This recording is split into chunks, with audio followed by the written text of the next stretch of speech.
Hello students, welcome to online study program of Carmel School. Now we will see the second part of second chapter from social and political life. Listen carefully. In a government school in सीमापुर, students want to celebrate a religious festival. तो सीमापुर में जो government school है वहाँ के students को एक religious festival वो मनाना चाहते हैं. तो बच्चे कहते हैं सर से, sir there is a big religious festival next month. We have never celebrated it in school. Can we do it this year? तो वो कहते हैं सर अगले महीने एक बहुत ही बड़ा त्यौहार आ रहा है, हमने कभी स्कूल में ये त्यौहार नहीं मनाया, तो क्या इस साल मनाए? Then I am afraid that isn't possible. Rekha, this is a government school. We cannot give importance to any one religion. Private school maybe do that. Government schools don't celebrate any religious festivals in the school premises. Most religious festivals are public holidays so that we can celebrate these at home. तो sir कहते हैं नहीं रेखा, ऐसा नहीं हो सकता. हमारा school सरकारी स्कूल है, हम किसी एक धर्म को इम्पोर्टेंस नहीं दे सकते. प्राइवेट स्कूल जो चाहे कर सकती है, लेकिन सरकारी स्कूल अपनी जो लिमिटेशंस है उसके अंदर रहकर ही उनको काम करना पड़ता है और कोई भी धार्मिक जो त्यौहार है वो यहाँ आयोजित नहीं किया जा सकता. वैसे भी ज़्यादातर धार्मिक त्योहारों पर सरकारी छुट्टी होती है, इसलिए हम इन त्योहारों को घर पर ही मना सकते हैं. I never thought of it this way. I guess we can always celebrate it outside school. तो वो कहता है मैंने इस दृष्टि से कभी सोचा नहीं था, मुझे लगता है कि स्कूल के बाहर हम कभी भी ये त्यौहार मना सकते हैं. Anyway we were planning to celebrate it in our locality. तो रेखा कहती है उसके फ्रेंड से कि कोई बात नहीं, हम लोग अपने मोहल्ले में जो जिस एरिया में वो रहते हैं वहाँ इस त्यौहार का आयोजन कर देंगे. Now in the above story board, the celebration of the religious festival within the school would have been a violation of the government's policy of treating all religions equally.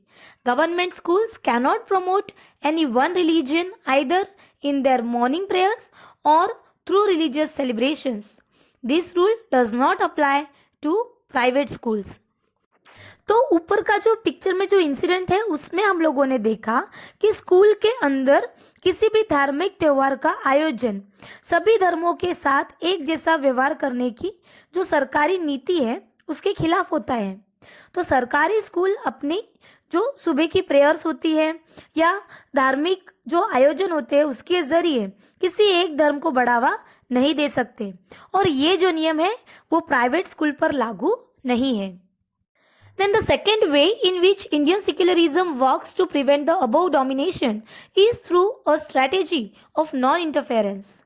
This means that in order to respect the sentiments of all religions and not interfere with religious practices, the state makes certain exceptions for particular religious communities.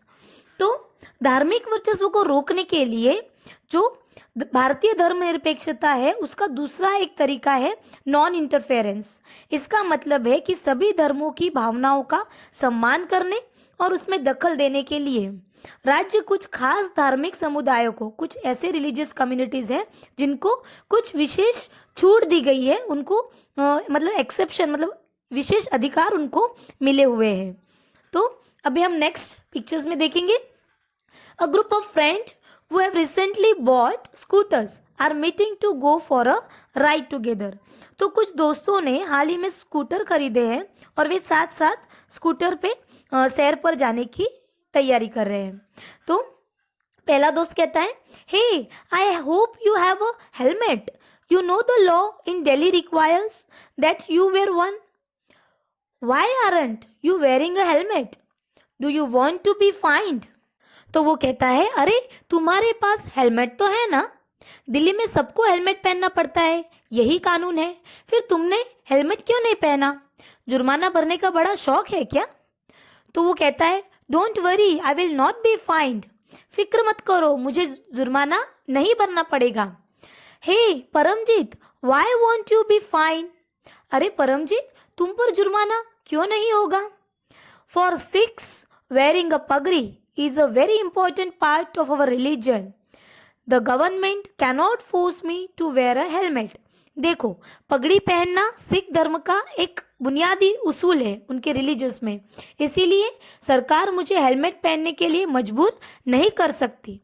In the above story board, Paramjit, the Sikh youth does not have to wear a helmet. This is because the Indian state recognizes that wearing a pagdi is central to a Sikh religious practice, and in order not to interfere with this, allows an exception in the law. तो इस story board में ये जो परमजीत है वो Sikh religion का है और उसको हेलमेट पहनने की ज़रूरत नहीं है. कारण यह है कि भारतीय राज्य इस बात को मान्यता देता है कि पगड़ी पहनना सिख धर्म की जो प्रथाएं हैं उनके मुताबिक बहुत ही महत्वपूर्ण है और इसलिए इन धार्मिक आस्थाओं में किसी भी तरह की दखल अंदाजी यानी इंटरफेयर से बचने के लिए राज्य ने ये कानून में छूट दे दी है. Then the third way in which Indian secularism works to prevent the domination listed earlier is through a strategy of intervention. You read earlier in this chapter about untouchability. This is a good example where members of the same religion dominate other members within it. In order to prevent this religion-based exclusion and discrimination of lower castes, the Indian Constitution bans untouchability. In this instance, the state is intervening in religion in order to end a social practice that it believes discriminates and excludes and that violates the fundamental rights of lower castes who are citizens of this country. Similarly, to ensure that laws relating to equal inheritance rights are respected, the state may have to intervene in the religion-based personal laws of communities. अब धार्मिक वर्चस्व को रोकने के लिए भारतीय धर्मनिरपेक्षता का तीसरा तरीका वो है इंटरफेरेंस. तो इस चैप्टर में पीछे आपने अनटचेबिलिटी के बारे में पढ़ा था जिसको हम कहते हैं छूत अछूत. इस बात का ये एक एग्जाम्पल है कि किस तरह एक धर्म के लोग, ऊंची जाति के जो लोग होते हैं, अपने ही धर्म के अन्य सदस्यों और जैसे अपने जैसे ही वो इंसान होते हैं लेकिन उनको क्या करते हैं, ऊंच नीच की जो भेदभाव होता है उसमें दबा देते हैं. धर्म के नाम पर अलग थलग करने और भेदभाव को रोकने के लिए भारतीय संविधान ने छूत अछूत यानी अनटचेबिलिटी पर पाबंदी लगाई है. और इस एग्जाम्पल में राज्य धर्म के नाम पर अलग अलग करने और भेदभाव को बढ़ावा देने वाली उस प्रथा को खत्म करने के लिए इंटरफेयर कर रहा है, जो निचली जातियों के लोगों के जो फंडामेंटल राइट्स है उसका हनन करता है, क्योंकि वो भी इसी देश के नागरिक है. इसी तरह माँ बाप की संपत्ति में बराबर हिस्से के अधिकार का सम्मान करने के लिए राज्य को समुदायों के धर्म पर आधारित निजी कानूनों में भी इंटरफेयर करना पड़ सकता है. Then the intervention of the state can also be in the form of support. The Indian Constitution grants the right to religious communities to set up their own schools and colleges. It also gives them financial aid on a non-preferential basis. अब state का जो interfere है वो एक support यानी मदद के रूप में भी हो सकता है. भारतीय संविधान धार्मिक समुदाय को अपने स्कूल और कॉलेज खोलने का अधिकार देता है और गैर प्राथमिकता के आधार पर राज्य से उन्हें सीमित आर्थिक सहायता यानी फाइनेंशियल हेल्प भी मिलती है. In what way is Indian secularism different from that of other democratic countries? तो भारतीय धर्मनिरपेक्षता दूसरे लोकतांत्रिक देशों की धर्मनिरपेक्षता से किस तरह से अलग है? Some of the above objectives are similar to those that have been included in the constitutions of secular democratic countries in other parts of the world. For example, the First Amendment of the US Constitution prohibits the legislature from making laws respecting an establishment of religion or that prohibit the free exercise of religion. What is meant by the word establishment is that the legislature cannot declare any religion as the official religion, nor can they give preference to one religion. In the USA, the separation between state and religion means that neither the state nor religion can interfere in the affairs of one another.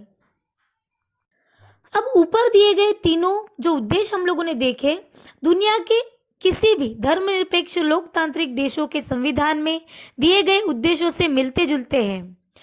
तो अमेरिकी यानी US में संविधान में पहले संविधान का जब संशोधन हुआ था तो तब लेजिस्लेचर में कुछ ऐसे बदलाव लाए गए थे और कानून बनाने से रोक दिया गया था जो धार्मिक संस्थानों का पक्ष लेते हो या धार्मिक स्वतंत्रता को रोकते हो। तो ये दो ब्लेम उन पे किए गए थे। तो इसका मतलब है कि विधायिका यानी लेजिस्लेचर में किसी भी धर्म को राजकीय धर्म घोषित नहीं कर सकते, न ही लेजिस्लेचर किसी एक धर्म को ज़्यादा प्रेफरेंस यानी प्राथमिकता दे सकता है। संयुक्त राज्य यूनाइटेड स्टेट्स ऑफ अमेरिका में राज्य और धर्म के पृथक्करण का मतलब है कि राज्य और धर्म दोनों ही एक दूसरे के मामले में किसी तरह का दखल यानी इंटरफेयर नहीं कर सकता है। There is one significant way in which Indian secularism differs from the dominant understanding of secularism as practiced on the United States of America. This is because, unlike the strict separation between religion and the state in American secularism, in Indian secularism, the state can intervene in religious affairs. You have read about how the Indian Constitution intervened in Hindu religious practices in order to abolish untouchability. In Indian secularism, though the state is not strictly separate from religion, it does maintain a principal distance vis-a-vis religion. This means that any interference in religion by the state has to be based on the ideals laid out in the Constitution. These ideals serve as the standard through which we can judge whether the state is or is not behaving according to secular principles. तो शायद आप समझ गए होंगे कि Indian secularism और United states of secularism का जो फ़र्क है इसलिए है कि अमेरिकी धर्मनिरपेक्षता में धर्म और राज्य के बीच स्पष्ट अलगाव या विपरीत भारतीय मतलब दोनों एक दूसरे से बिल्कुल ही ऑपोजिट है। तो इंडियन सेक्युलरिज्म में राज्य को धार्मिक मामलों में किसी भी तरह का इंटरफेयर कर सकते हैं और आप पढ़ चुके हैं कि किसी भी तरह भारतीय संविधान ने जो अनटचेबिलिटी को खत्म करने के लिए हिंदू धार्मिक क्रियाकलापों में हस्तक्षेप किया है यानी इंटरफेयर किया है। तो भारतीय धर्मनिरपेक्षता में राज्य धर्म से अलग है लेकिन धर्म से उसका फासला सैद्धांतिक है। इसका मतलब यह है कि संविधान में दिए गए आदर्शों के आधार पर राज्य किसी भी धर्म के मामलों में इंटरफेयर कर सकता है। यह आदर्श वो कसौटी है जिसके ज़रिए इस बारे में फैसला लिया जा सकता है कि हमारा राज्य सेक्युलर सिद्धांतों के अनुरूप काम कर रहा है या नहीं। The Indian state is secular and works in various ways to prevent religious domination. The Indian Constitution guarantees fundamental rights that are based on these secular principles. However, this is not to say that there is no violation of this right in this society. Indeed, it is preciously because such violations happen frequently that we need a constitutional mechanism to prevent them from happening. The knowledge that such rights exist makes us sensitive to their violations and enables us to take action when these violations take place. तो जैसा कि हम लोगों ने देखा Indian state यानी भारतीय राज्य जो है वो धर्मनिरपेक्ष है और धार्मिक वर्चस्व को रोकने के लिए कई तरह से काम करता है। भारतीय संविधान अपने नागरिकों को जो फंडामेंटल राइट यानी जो मौलिक अधिकार है उसका आश्वासन देता है और ये जो मौलिक अधिकार है इन धर्मनिरपेक्ष सिद्धांतों पर आधारित है। लेकिन इसका मतलब ये नहीं कि भारतीय समाज में इन अधिकारों का उल्लंघन बंद हो गया है, बल्कि वास्तव में ऐसे उल्लंघनों की वजह से ही हमारे सामने संवैधानिक व्यवस्था की जरूरत बनी हुई है। इस तरह के अधिकारों के होने का ज्ञान हमें इन अधिकारों के उल्लंघन के प्रति संवेदनशील बनाता है, और जब कभी ऐसा होता है तो हमें इसके खिलाफ सही कदम उठाने की जो एबिलिटी है, जो क्षमता है, उसी से मिलती है। Okay, now we have completed this chapter. Thank you.